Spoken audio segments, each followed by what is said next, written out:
nossa 10ª aula, nós vamos discutir um pouco os erros mais comuns que ocorrem nos empreendedores.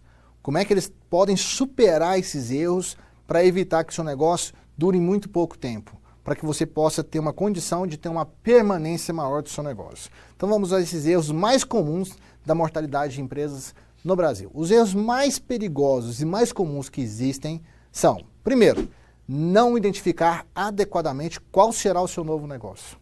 Isso é importantíssimo, você precisa identificar qual é o tipo de negócio que você está mexendo para você ter foco. O foco, principalmente no início do negócio, é importantíssimo. Você concentrar suas energias para que o negócio seja embrionário, que ele nasça e consiga se sustentar no mercado de trabalho.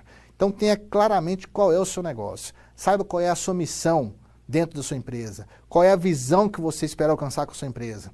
Conheça seus pontos fortes, seus pontos fracos. Observe as oportunidades e as ameaças. Essa estrutura que eu estou dizendo aqui, ela é conhecida como uma matriz SWOT.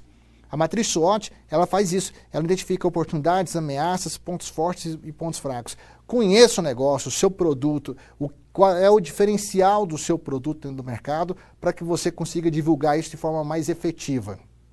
Segundo, não reconhecer o tipo de cliente a ser atendido. Esse é um grande erro de muitos empreendedores.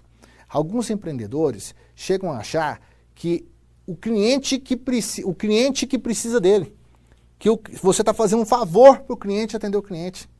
Esse é um dos maiores erros dos empresários. Os empresários têm que saber que o cliente é muito importante para o negócio. E aqui eu vou colocar um jargão que eu queria discutir com vocês. Uma vez eu li numa revista dizendo que o cliente era a razão de ser de uma empresa. A maioria concorda comigo quando eu falo isso, mas eu queria fazer uma provocação. Eu não vou nem dizer que isso é certo, nem que isso é errado. Na minha opinião, a grande razão de ser de uma empresa, principalmente aquela que visa lucro, é o lucro. Só que é importante dizer que o lucro vem pelo cliente. Eu não acredito que o cliente é a razão de ser da empresa. Imagina o seguinte, dizer que o cliente é rei também não é verdade. Você tem um cliente que vai ficar inadimplente com você, que vai te dar trabalho, que não vai te pagar, que vai te dar calote, eu não quero esse cliente. Eu não acho que esse cliente é rei. O cliente que é rei é aquele que é um bom cliente. É aquele que está satisfeito com seus produtos porque você também fez seu papel de entregar algo com qualidade e é aquele que vai te remunerar por isso. Remunerar bem, de forma coesa, de forma correta. Esse é um bom cliente. Então você tem que estar atento se aquilo que você está oferecendo, você realmente está atendendo o cliente, o seu cliente. Então o cliente nem sempre tem razão, mas se o cliente for bom, sim, esse sim tem razão. Esse você tem que dar uma atenção especial para ele. Outro erro que é muito comum nos empreendedores é não saber escolher a forma de sociedade mais adequada. A forma de sociedade mais adequada é até que ponto os seus sócios ou o seu sócio ele vai interferir no seu processo decisório ou não. Até que ponto ele é só um investidor de dinheiro ou não. Alguns sócios é melhor que ele entre só com dinheiro e, consequentemente, participe da distribuição de lucro. Alguns sócios vale a pena tê-los pela sua competência. Ele é tão bom que é melhor tê-lo como sócio do que como seu concorrente. Por isso você precisa avaliar até que ponto vai a participação dos seus sócios ou não. Eu uma vez participei de uma empresa. Na verdade, eu fui chamado para avaliar uma empresa. E quando a gente foi avaliar essa empresa, eu vou contar esse caso que ele é de extrema clareza para isso. 2 amigos se tornaram um sócio. Um entendia bem do negócio, o outro não entendia tão bem do negócio, mas ele entrou com dinheiro. Só que após ele entrar com dinheiro, ele também queria participar da operação do negócio. E nessa loja, vendia material de piscina. Vendia piscinas de vinil, de fibra e vendia materiais de piscina. Eu me lembro que nesse dia eu fui avaliar essa empresa para ver o estoque da empresa, para identificar qual é o valor da empresa. E eu pude ter acessos quanto custava os produtos da empresa, por quanto que eles estavam vendendo. No dia que eu estava lá, eu percebi que aquele sócio e investidor que não entendia do negócio, mas queria participar da operação, estava vendendo um produto para um cliente. O cliente, diga-se de passagem, era muito bom de conversa. Muito bom de conversa. Ele era tão bom de conversa que ele conseguiu criar uma condição de negociação favorável a ele e não à empresa. Naquele momento, eu vi que o dono da empresa estava vendendo uma piscina que custava para a empresa R$ 900, mas que era vendido a R$ 1.200. Por final, acreditem, a piscina foi vendida a R$800, menor que o que se paga para o seu fornecedor. Porque o cliente era bom de negociação, mas porque o sócio ele era bom só como investidor, não para fazer a operação da empresa. Nesse caso, é comum a gente ver sociedades que não darão certo. Cada um tem que ficar naquilo que contribui para a empresa. Agora, a bem da verdade, existem sócios que contribuem demais para a empresa e fazem a empresa crescer. Por isso, escolham bem a sua sociedade e as normas e as condições para que essa sociedade funcione muito bem. Porque sociedade, pessoal, dizem que é igual casamento. É muito fácil começar, mas é muito difícil terminar. Por isso que boas regras sustentam a boa sociedade. Um outro ponto é não planejar bem as necessidades financeiras. Geralmente o pessoal começa um negócio e não consegue enxergar a médio e longo prazo os gastos ou os investimentos que a empresa requer. Pensa que montar um negócio é só alugar um ponto, colocar um balcão ali e oferecer seus produtos. É possível que nos primeiros meses a empresa não tenha condições de financiar esse próprio custo que assumiu. Por isso você precisa ter um bom planejamento financeiro para saber até que ponto você consegue sustentar a sua empresa, mesmo não tendo receita suficiente para arcar com isso. Algumas empresas como a Amazon.com planejaram financiamento e prejuízo por 5 anos. Na verdade, se você olhar a história da Amazon.com, ela foi conseguir o seu primeiro lucro após 8 anos de atividade. Isso exigiu da empresa um planejamento financeiro muito consolidado, muito sólido, para sustentar esse período de empresa sem retorno, até começar a oferir seus lucros. Hoje é uma das empresas mais lucrativas do mundo, mas porque soube planejar adequadamente as suas finanças no decorrer da sua história. Outra questão importante, que é comum esse erro acontecer nas empresas, é errar na escolha do local do negócio. Alguns tipos de empresas, de negócios, são muito sensíveis aonde eles são localizados. Se você, por exemplo, quer vender para um mercado de luxo e roupa de luxo, é bem provável que o seu melhor local é num shopping de luxo. Se você quer vender roupas mais populares, é bem provável que o melhor local é em shoppings mais populares. Escolher o local identifica com o seu público para entender onde ele pode acessar seus produtos e serviços da melhor forma possível. Há muito tempo atrás, locais bons eram locais onde tinha muito fluxo de movimento. Essa regra não é necessariamente válida hoje, ainda existe, mas hoje local bom é aquele que é mais fácil para o cliente ter acesso à sua loja, a seus produtos ou aos seus serviços. Estacionamento conta muito. Eu, a bem da verdade, até prefiro ir em lugares que tem pouco movimento hoje, mas que tem a conveniência de um estacionamento ou de um lugar bem fácil de se chegar para eu poder realizar minhas compras. Então, presta atenção, a localização também é fundamental e muitas empresas têm errado na escolha da sua localização para ofertar seus produtos e serviços. Outro erro comum que nós vemos muito é não saber administrar bem as operações de negócio. O que se vê muito eram empreendedores por necessidade que deixaram ou foram desempregados ou deixaram os seus empregos e foram montar um negócio, porque sabiam muito de alguma coisa, mas não conheciam sobre gestão. Eu conheço um caso, por exemplo, de uma pessoa que era uma confeiteira, muito boa por sinal, produziam doces, tortas, salgados maravilhosos e decidiu montar um negócio. Por melhor que o seu produto fosse, ela não conseguiu fazer a gestão do seu negócio. E por causa disso chegou a fechar a sua empresa e voltar a procurar emprego numa outra empresa como funcionário.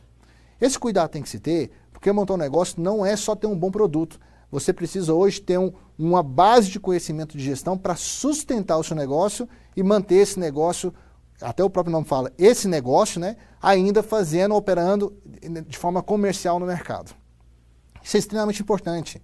Então, se você algum dia decidir montar o seu negócio, busque ter conhecimento ou se formar na área de gestão para que você tenha melhores chances de sucesso do seu negócio. Outro ponto importante é não conhecer sobre a produção dos bens ou serviços. Como é que você pode montar um negócio se você não sabe como é que isso vai ser produzido, como é que isso vai ser operacionalizado? Essa parte você tem que ter domínio. Não é só conhecer, domínio. Isso é muito controlado por você, basta você entrar lá e estudar, buscar um especialista e te ajudar a estruturar isso. Quanto mais domínio você tiver do seu processo produtivo, dos seus produtos, mais chance você terá do seu negócio ser efetivamente comercial ou ter capacidade de fazer negociações no mercado. Então, preste atenção, aprenda não, domine sobre o seu processo de produção. Outro erro muito comum é desconhecer o mercado da concorrência. Você já acredita que seu produto é o melhor, que seu serviço é o melhor, mas desconhece se os seus concorrentes estão fazendo tão bom quanto você ou até melhor. Esse perigo de você se achar que já tem a melhor coisa do mercado, o melhor produto, é um perigo, é uma armadilha muito sensível. Não caia nessa armadilha. Estude a concorrência. Avalie de forma neutra se os seus concorrentes são tão bons quanto você, ou melhores que você, ou piores que você, para a partir daí você tomar as melhores decisões em relação aos seus concorrentes. Outro erro que existe muito no mercado é ter pouco domínio do mercado fornecedor. Se você não conhece seu fornecedor, você não consegue perceber se consegue melhores negociações nas compras. Tem uma frase que é muito importante hoje em dia nos negócios, que diz que o lucro começa numa boa compra. Você só vai conseguir fazer uma boa compra se você conhecer bem o seu mercado fornecedor. Quais são os preços dos fornecedores, qual é o nível de serviço dos fornecedores, qual é a qualidade dos fornecedores, qual é a forma que ele te supre enquanto fornecedor. Isso tudo é muito importante e pode sim gerar vantagem competitiva dentro do seu negócio. Outro erro muito importante é não saber vender ou promover seus produtos. Você tem um ótimo produto, mas não sabe mostrar isso para o cliente, não sabe convencer o cliente de que aquilo é bom, ou para ele experimentar, ou para ele replicar isso para outros clientes. Então, o processo de venda é fundamental. A parte boa é que hoje nós temos bons treinamentos do mercado que podem desenvolver habilidades de vendas em você e também nos seus vendedores, caso você venha a contratá-los. Por fim, um dos motivos que fecham a empresa, porque muitas empresas ainda não perceberam isso, é que o cliente vai na sua empresa, vai na sua loja, não é só para comprar um produto ou satisfazer esse problema, essa necessidade ou um desejo. Ele quer ser bem tratado, ele quer se sentir importante. Algumas empresas conseguem até ofertar bons produtos, mas pelos maus tratos que tem ao cliente, o cliente desiste de ser cliente dessa empresa. Veja bem, atender o cliente é uma coisa, tratar bem o cliente é outra coisa. Atender bem o cliente é quando o cliente tem um problema e ele busca um produto ou um serviço seu para resolver o seu problema. Além disso, ele quer ser bem tratado. Eu fico curioso, em alguns treinamentos me falam, mas tratar o cliente, isso a gente nem deveria estar ensinando. Tratamento bom vem de pai e mãe, vem de família. Nós todos deveríamos, por respeito, tratar as pessoas bem, mas nós sabemos que isso ainda não ocorre. Por isso, eu ainda preciso continuar falando para vocês que nós temos que atender bem os clientes, mas nós também temos que tratar bem as pessoas. E não são os clientes não, nós temos que tratar bem as pessoas. Todas as pessoas, sejam seus colaboradores, seus clientes, pessoas que ainda não são seus clientes, se forem bem tratadas, por incrível que eu diga isso, é um diferencial. O que deveria ser básico na sociedade é um diferencial quem trata bem. Então não pequem por isso. Tratar bem os clientes, as pessoas, seus colaboradores, é fundamental até por uma questão de humanidade. Ainda, como tem muitas pessoas que não percebem isso, o bom tratamento, ou um tratamento de qualidade, além do atendimento, é um diferencial para as empresas. Muitas empresas estão deixando de existir porque não perceberam isso ainda, que tratar o cliente é fundamental para gerar lucro para o negócio. Eu tenho uma questão especial que eu vou colocar aqui para vocês, de um dos grandes erros dos empresários que eu mais tenho visto na prática. Isso não é dos autores que eu estou tirando, isso é uma contribuição própria que eu tenho percebido demais. Muitos empresários e empreendedores, quando seus negócios começam a prosperar e a se solidificar no mercado, eles começam a perder o foco. O empresário tem que ter seu foco, focar no negócio dele. Alguns empresários começam a ver seus fornecedores trabalhando e ganhando dinheiro e começam a pensar que, vou fazer isso que o meu fornecedor está fazendo porque vai ficar mais barato para mim. Na verdade, isso pode ser a sua falência. É muito melhor deixar os seus fornecedores e parceiros que têm as suas expertises fazerem aquilo que fazem melhor que você e você focar naquilo que você é bom, que você faz melhor do que eles. É a única forma que eu vejo de você não ter medo da concorrência. Se você focar no seu negócio, focar em melhorar o seu negócio, em evoluir o seu negócio constantemente. Se você perder o foco do seu negócio e começar a prestar atenção em outras coisas, você perde aquela energia que você poderia concentrar em ser o melhor no que você faz. O caso do contador que eu contei recentemente. Se você começar a fazer o papel do contador, de ir participar do registro na junta comercial, na Receita Federal, de querer emitir as guias dos impostos, querer emitir a guia do departamento pessoal, que hora vai sobrar tempo para você focar no seu negócio? Que hora vai sobrar tempo para você fazer mais negócios? Para você pensar em novos produtos? Para você pensar em inovar seus processos? Para você pensar em estratégias diferenciais para você superar seus concorrentes? Então, dedique a sua energia, a sua atenção, o seu conhecimento, a sua competência naquilo que é o seu negócio. E deixa e conte com os parceiros para poder te subsidiar nessas outras partes. Se você fizer isso, você aumenta significativamente as chances de alcançar resultado no seu negócio. E aqui vai algumas causas mais comuns de falência nas empresas. Essa pesquisa foi feita por um autor chamado Alves, e ele vai representar, nessa pesquisa que ele fez, essas causas que chegaram a fechar as empresas. A primeira delas é a inexperiência do empresário. Como a gente tem uma cultura de criar empresas, o mercado em geral são pessoas que querem se tornar empresários. Então, muita gente acha que tornar empresário é simplesmente alugar um ponto, botar um balcão e oferecer seus produtos. Ora, é preciso a gente ter uma experiência que nos ajudem a sustentar esse negócio. Então, a inexperiência é causa de 72% das falências das empresas pela falta de experiência, pela falta de experiência. Por isso, se você vai decidir montar um negócio, antes aprenda mais sobre esse negócio. Se envolva mais nesse negócio para gerar um background, um reforço da sua experiência para te ajudar a não entrar nessa estatística de falência das empresas. Outro fator que ajuda na falência das empresas são fatores econômicos. Inflação, taxa de juros, variações de preço. Algumas empresas não se preparam para isso e acabam sofrendo o impacto disso. Eu conheci uma época, que a gente chamou a época do apagão, onde o governo começou a regulamentar o uso de energia, muitas empresas não estavam preparadas para isso e acabaram fechando. Fábricas pequenas de picolé e sorvete, que viviam da energia dos freezers, acabavam sofrendo com esse tipo de ação do governo. Então fique atento que 20% das empresas fecham por causa disso. A terceira causa de mais falências das empresas são vendas insuficientes. Cerca de 11% das empresas fecham ou geram falência porque não conseguem fazer um volume de venda suficiente para bancar os seus custos. Vocês acreditam que tem empresas, por exemplo, que não vendem seus produtos porque não fez o planejamento do estoque dos seus produtos bem feito?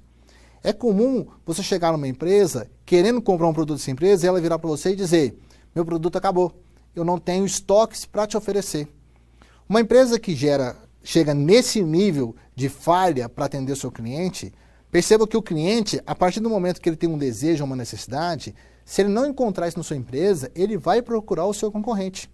Então, aquele concorrente que tiver o produto ou serviço para entregar para o seu cliente, tem mais chance de ser competitivo no mercado e menos chance de deixar de existir. Então, muitas empresas precisam planejar bem, precisam aprender a planejar bem os seus estoques para, na hora que for ofertar esses seus produtos, terem uma quantidade suficiente para atendê-los. Então, pense, o planejamento das vendas é fundamental para evitar que sua empresa entre no fracasso e deixe de existir. Outra causa importante de falência das empresas são despesas excessivas. A gente tem uma dificuldade muito grande de pensar a médio e longo prazo. O fato de fazer uma venda alta e entrar um dinheiro no caixa hoje, não quer dizer que aquele dinheiro está no caixa e eu posso gastar como quiser. É preciso fazer um planejamento dos seus gastos, das suas despesas. A receita que entra pode ser que não cubra uma despesa de hoje, um gasto de hoje, mas pode ser que eu precise dela para pagar uma despesa que ocorre no futuro. Por isso, fazer um bom planejamento financeiro, um bom fluxo de caixa, que é a previsão das entradas de caixa e saídas de caixa, é fundamental. 8% das empresas fecham por causa desse mau fluxo, do mau planejamento dessas despesas financeiras. Em alguns casos, a empresa gasta demais, mais do que consegue arrecadar, também porque não fez um bom planejamento financeiro. O grande segredo hoje dos gastos de uma empresa não é gastar muito e nem gastar pouco, é gastar bem. Gastar bem significa que a cada dinheiro que você está gastando, está contribuindo para vir mais dinheiro para a empresa, de tal forma que cubra esses gastos e ainda sobra para contribuir para o lucro. Pense nisso, gastar bem não é gastar pouco nem gastar muito. Gastar bem é a quantidade que a empresa precisa para ser competitiva no mercado. O último item que geram causas, na verdade, é um item diversificado. Outras causas geram cerca de 3% do fechamento das empresas. Esses itens ocorrem por negligência, por capital em ativos insuficientes, por clientes insatisfeitos por fraude, por mentiras, por uma série de fatores que a empresa peca para oferecer esse produto para o mercado. Então, esses dados de falência da empresa, nós temos que tomar muito cuidado. O empresário, o empreendedor, ele não pode cometer alguns erros que hoje já são conhecidos por nós. Você tem que pensar em trabalhar de uma forma muito estruturada, consolidada e preparada. No início das nossas aulas, eu falei que um dos maiores erros do empreendedor não é a nossa capacidade de ser empreendedor, não é a nossa vontade de ser empreendedor, é o nosso preparo. Nós temos que manter essa vontade de ser empreendedor, de ser o nosso próprio chefe, ser o nosso próprio patrão, mas com preparo. Porque senão aquilo que se torna um sonho pode se tornar um verdadeiro pesadelo para você enquanto empreendedor. Até a próxima aula.